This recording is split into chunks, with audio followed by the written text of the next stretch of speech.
نن موږ خلک په بچیو باندې قرآن نه وایو، خپل بچی قرآن تعلیم ته نه ورلږو، که بیا ډېره توره ور باندې وکړو، بیا په ناظرې په ختم کړو، بیا وایي بس ته کې قرآن ختم کړه اوس یې پرېږده. دا زموږ حال ده. موږ ته خو کسان راځي بس ته کې قرآن ختم کړه اوس یې پرېږده. خو الله دې موږ ایمانو باندې رحم وکړي. قرآن صرف ختمول نه ده، دا خبره زه بار بار کوم.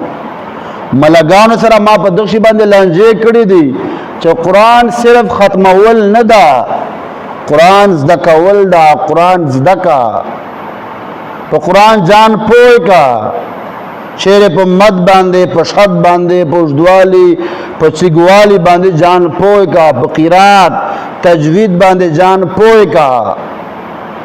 قرآن ختمول مقصد ده د قرآن زده کا. قرآن روغ وایا، بیا قرآن د ختم بیا بس کی توره دی ولا بیا پرېږده. بیا چې قرآن ترجمه وایا، څو سورتونه په یاد کا، دې سره قرآن تیزیږي، قرآن شو سره زده کېږي. لس قسمه کړه چې راغلي دي، وایي ما 5 ورځې قرآن ختم ده، ما 6 ورځې ختم ده، ما 3 ورځې ختم ده. خو چې پته بچو کې سبق په پښتونه کې بیا شاته ټکای نه ورځي. کسور د کړه چې غریب نه یا وکړه چې د ماشوم ده، اب دې باندې چې بیاږي. کسور د استاد چا چې قرآن په ختم کړه د هغه کسوري کې 5 ورځې په ختم کیا، 6 ورځې په ختم کیا، او قرآن ورزده کا کنه روغ ور سره وای، یو ور په ختم کا خو روغ ور سره وایا. کسور د استاد کړه چې کسور نه خو وکړه چې بجانه بده باندې بیاږي نه. کم ځای چې د اسانی ملاو کېږي آیت ور پرېږي، فلانا ډېر ښه استاد د عام نه وای، پته نر نه کوي ولې نه وخت رالی، ولې نه پرون لمونځ دی، ولې نه ده کړی، دغه شي پته یې نشته.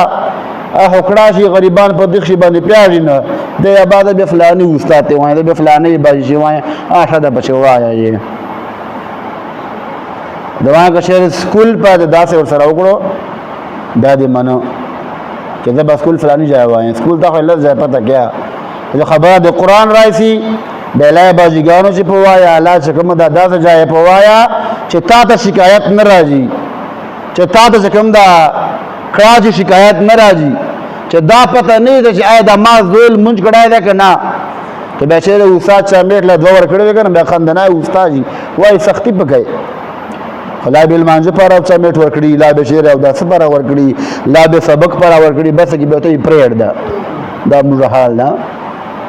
ولا استاد د ښه دشمن خو نه ده، چا سره ذاتي دشمني خو ما نشته. خو الله کریم دې موږ ته قرآن سمجھاو کولو توفیق نصیب کی.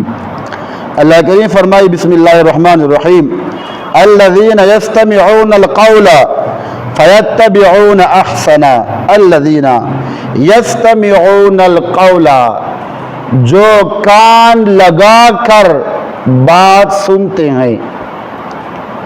اللہ کریم فرمائے جو کان لگا کر بات سنتے ہیں، فیتبعون احسنا، پھر اس کی بہتر کی اتباع کرتے ہیں.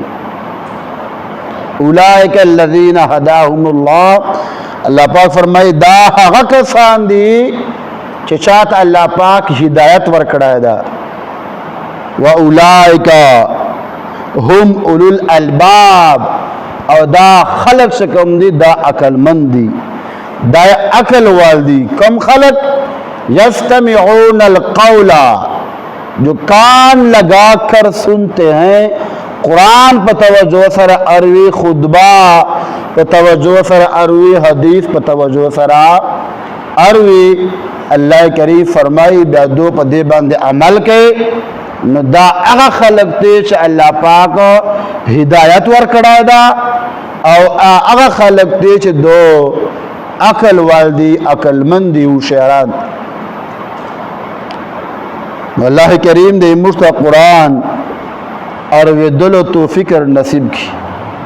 نن چا سره قرآن ارویدلو ټیم نی که چو قرآن واروی صبور با یاسین وی دا بچک سی لار بسی، حالانکه هیچ کار بیا نی انا بیا کور چه وی تبارک الذی به ماخوستان وای دا بشریک سی دا به لاړ سی